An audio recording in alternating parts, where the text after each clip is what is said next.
بسم الله الرحمن الرحيم. Assalamu alaikum fam, peace be with you my brothers and sisters. Juma Mubarak. Today is Friday and that means today is the day that I, as promised, will be starting the Storytime series. Today is the first video and the first person whose story I want to share with you fam is the story of Prophet Noah or Nuh alayhi salam. Everybody heard about him, right? He's actually one of the few most controversial prophets ever. And that is because atheists often use him and his story to challenge Christians. You see, fam, Christians say that there was under 200 years, or 146 years to be precise, between Adam and Noah. They promote the young earth theory and they say that the flood was a global event and that Noah fit every pair of animal species on his boat, some Christians even including dinosaurs on that list. Atheists, of course, have a problem with all of this. Their stance is that neither Noah nor the flood ever existed because A, the earth is not young, B, the global flood or any global flood is impossible, and C, fitting every pair of animals in the world on a boat is just nonsense because there's millions, if not billions, of different species, all requiring, food and water and space to survive. Plus, some are predators to others. So the idea of all of them being in one ark to them is just laughable. So, how does Islam clarify all this? Who really was Noah, peace be upon him, and what was his actual story? So, without further ado, let's get into it.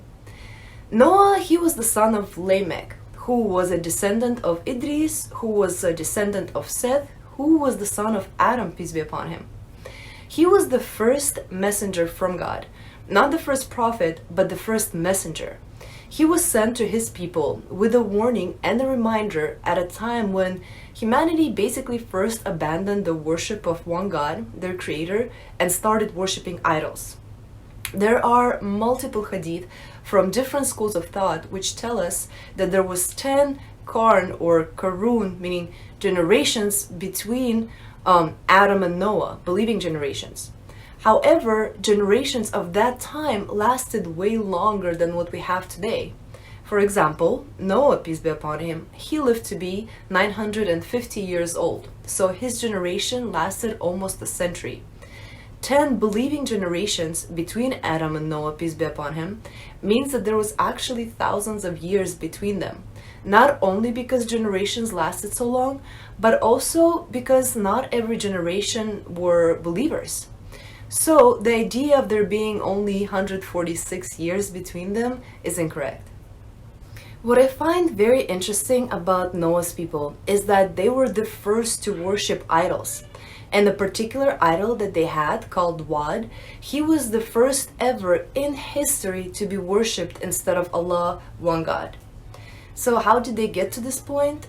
What made them deviate from monotheism and construct themselves idols?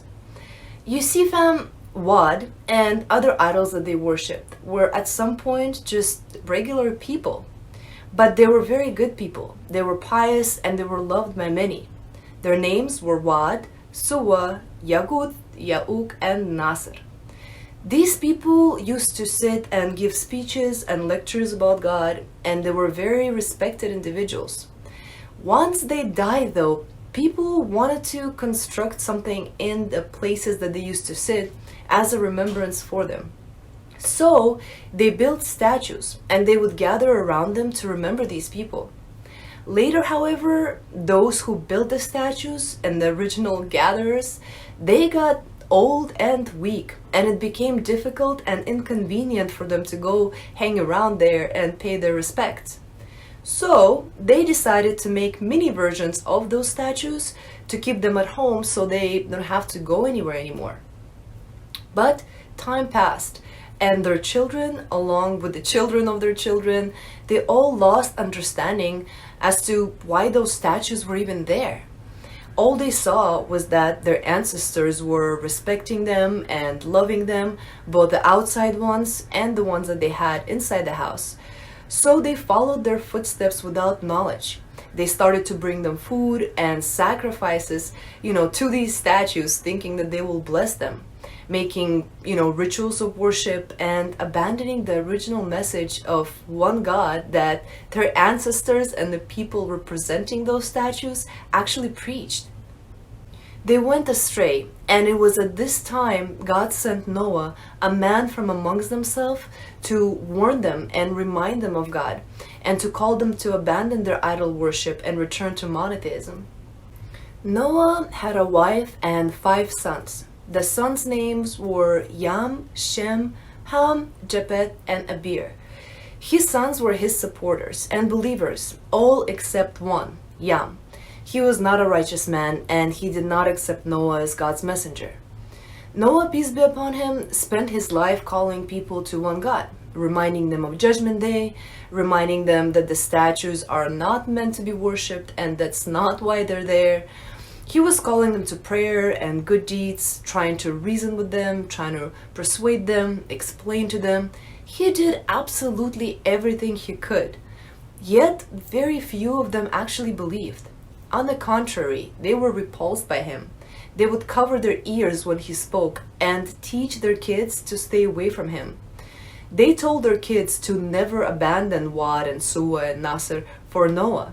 They called him possessed, a madman and a liar, threatening to stone him and kill him on multiple occasions, while Noah patiently endured. And not just for 20, 30, 50 years. Fam, he had to struggle with them and take their insults and their threats for hundreds of years. In the Quran, we read that Noah complained to God about them.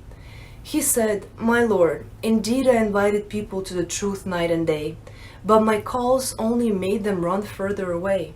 And whenever I invite them to be forgiven by you, they press their fingers into their ears, cover themselves with their clothes, persist in denial, and act very arrogantly. Then I certainly call them openly, and I surely preach to them publicly and privately, saying, 'Seek your Lord's forgiveness, for he is truly most forgiving.'" And this is in the Quran, chapter 71, verse 5 through 10. His people, fam, were arrogant and evil. They used to say that if God was to send messengers, they would have been angels, not a regular man like Noah. They used to say that he's only doing this to gain superiority over people, and that they don't want to follow him because only the lowest amongst them follow him.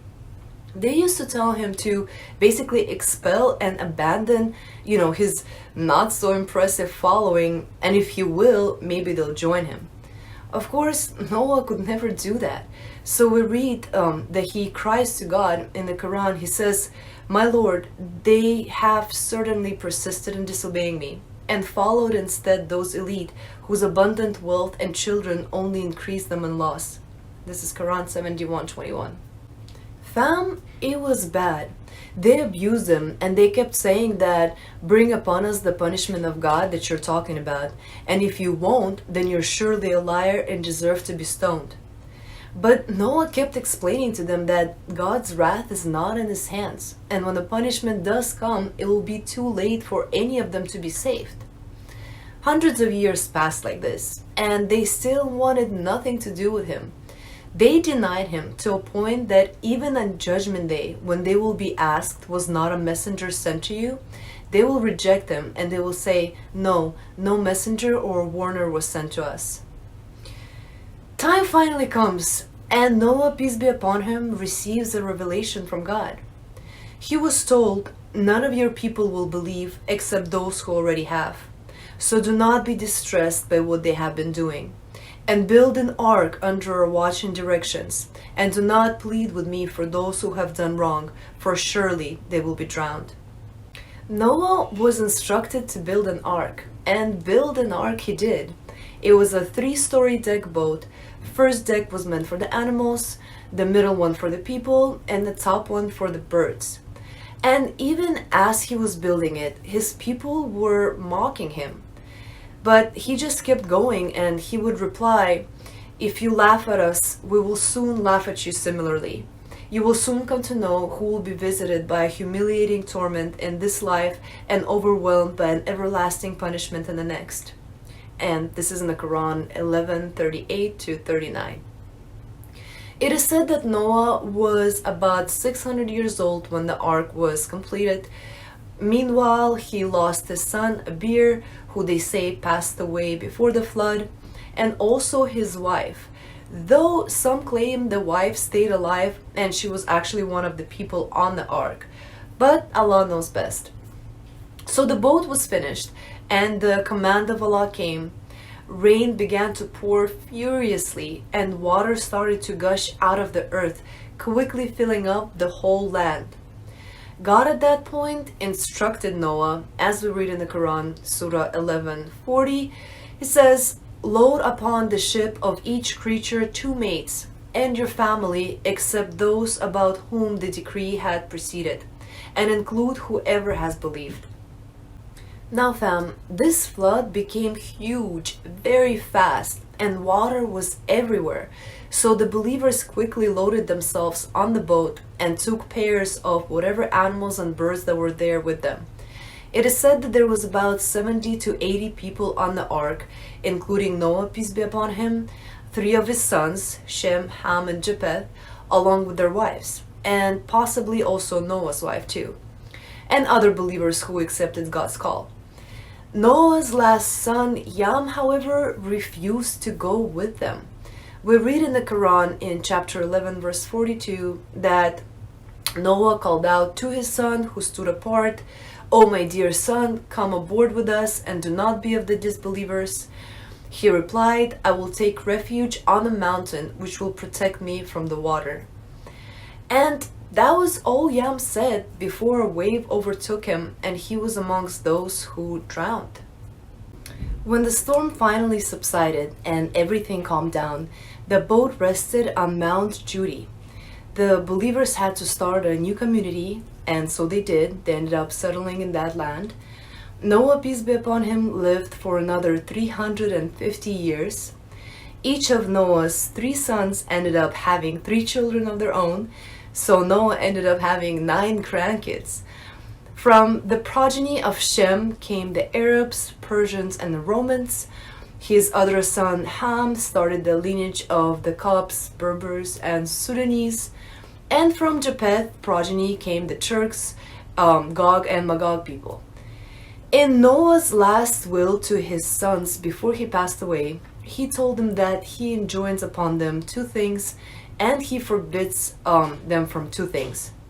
He said he enjoins upon them the belief in one God, and that even if they ever came to a point where the 7 heavens and the 7 earths were to be put on one side of the scale for them, and the words La ilaha illallah, there's no God but God, on the other side of the scale, that they should know that the latter will always outweigh the former. While the 2 things he forbade them from were shirk, associating partners with God, and arrogance. And such, fam, is the story of Prophet Noah, peace be upon him. I hope you enjoyed today's video. Let me know what you think in the comments. Don't forget to like and subscribe, and I will inshallah see you all next week. Assalamu alaikum wa rahmatullahi wa barakatuh.